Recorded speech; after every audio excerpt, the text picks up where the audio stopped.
Welcome back. We have with us Rajiv Shukla of the Congress Party engaged in a very hot debate with the Piyush Goyal of the BJP. Mr. Piyush Goyal, how can you defend the record of internal security that Mr. Rajiv Shukla is talking about? I would like Rajiv Shukla ji to give us on record where these numbers have come from. I would like Rajiv Shukla ji to tell the people of India what they have been done to reduce the scouts of terrorism in this country. I would like Rajiv. Why to Navika Kumar? Put it before the people of India. Let the people of India know that your leader provides falsehoods. Your leader gives the people. Piyush bhai, what more do you want? I am talking on the channel. I am taking your challenge. Only using. What more do you want? I mean, it's like, talking on some channel means addressing put it before the people of India. Yes, the question is divisive politics, and on that issue, the guilt is borne by every political party. My party does not take that guilt. My party believes in taking everybody along. Well, the Election Commission has censured. The Election Commission has censured Amit Shah for making the Badla statement. He has even apologized to the Election Commission. Well, you are also aware, madam, that Badla statement was against the Congress and the SP. But that's not and the that's BSP. not what he was censured for. He was even banned to campaign in Uttar Pradesh. And the EC has withdrawn that comment on 17th April, which you are well aware. On reading the proper transcript and seeing the video recording, the EC thought it fit to withdraw their comments on Amit Shah.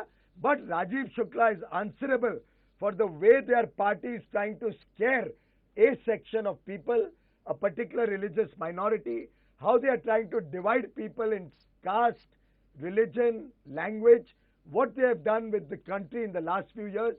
The people of India will give a fitting reply to the Congress, to Rahul Gandhi and all these parties which are now bunching together along with the Congress to try and stop Mr. Mr. Modi. Rajiv Shukla, will the Congress party also carry the guilt? You know, statements like Modi ki boti boti kar denge, your bait to the minorities, to Imam Bukhari, your meeting of Sonia Gandhi with Imam Bukhari, all of these really show that somewhere or the other, issues are not what are deciding the fate of elections in 2014. It is really polarization and personality attacks which are deciding the actual impact of this election. Navika, we strongly condemn these kind of utterances, that boti boti or whatever it is. We never approve this kind of statements. Mr. Rahul Gandhi has also condemned it. Congress party has also condemned it. We do not promote violence. We do not encourage people to fight. Listen. Let me complete. And secondly, I mean, it's not that, Mr. Imam Bukhari had issued some fatwa or something. They wanted to support secular forces. That's why they met Mrs. Gandhi and they appealed to the people. So are you saying Hindus are non-secular? And they appeal to the people of entire country, including Hindu, Muslim, Sikh, Isai, that are you they saying should vote the for majority Congress. Community, and the Hindus are non-secular? I want to know from my dear friend Mr. Piyush Goyal, how about Mr. Rajnath Singh going to Shia cleric in Lucknow with folded hands and requesting him to support him? What was that? That was not religious politics. That was justified. Mr. Rajnath Singh, so khata na bhai jo hum kahe wo sahi. BJP has adopted a line कि खाता ना भाई जो हम कहें वो सही और तुम जो करो सो गलत. ये उनकी बड़ी अजीब बात है. What is this? Is the Hindu community non-secular? Is that the corollary of what you are saying, Hindu community is 100% secular. They are the secular people. Their mindset is secular. That's why we are saying Congress party seeks vote from 122 crores people of the country. Hindu, Muslim, Sikh, Isai, Parsi, everybody.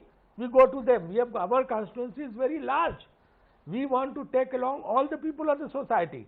They are the one who are discriminating amongst people on caste basis or communal basis. Mr. Piyush Goyal, why did Rajnath Singh meet a Muslim clerics? Ground everybody knows. There are certain facts which are written on the wall. You don't need to provide evidence for that.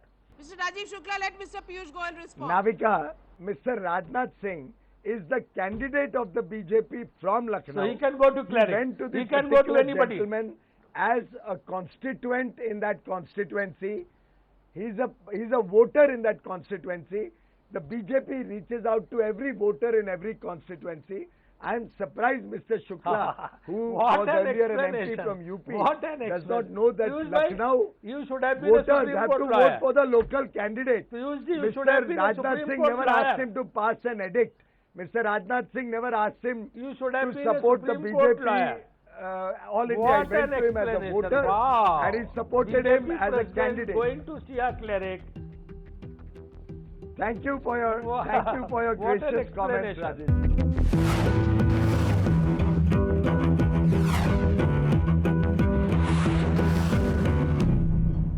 What about the stunt about actually taking in Manmohan Singh's brother? If it was Daljit Singh who was taken on by the BJP in Punjab, then Congress responded in a similar vein by taking on the other brother of Dr. Manmohan Singh, Surjit Singh. So is that some sort of competitive politics that was at play? Isn't that gimmickry? There's no gimmickry. Every citizen of India has a right to choose the correct party. A gentleman in Amritsar decided enough is enough. We don't want the corrupt Congress government, even though it may be led by his brother. He decided, I must leave that party, I must leave my brother also for the sake of India. And I must compliment Daljit ji for believing in India Mr. Rajiv Shukla, you responded, your party responded by getting the other brother, that Surjit Modi Singh. is the right choice for India. No, what other brother said? So that's fine, he's entitled to his view. I have no problem with that. What other brother said that my brother has betrayed. What he said, that he should not have done that. Manmohan Singh is such an honest person. He did so much for the nation. Not even a single allegation against him. And he is calling him corrupt. And how about Mukhtar Abbas? Last 10 seconds. So far they have not responded. Just like your leader, gave explanation you can only make false allegations. Naqvi's statement that every terrorist has joined our party, only Dawood Ibrahim is left to join it. Now we are waiting for Dawood Ibrahim also to come and join. Clearly, this debate is only going to be settled on the 16th of May when the results come out, because till then, there's going to be no meeting ground between the Congress and the BJP, with both sides flinging allegations and, of course, the attacks getting more and more personal at this stage. But wait for May 16th to decide just who's making it to the most important address in the country, that is the 7 Racecourse Road. We'll keep our eyes on that development, but that's all we have for you this week on The Real Politic. Much more politics on The Real Politic next week.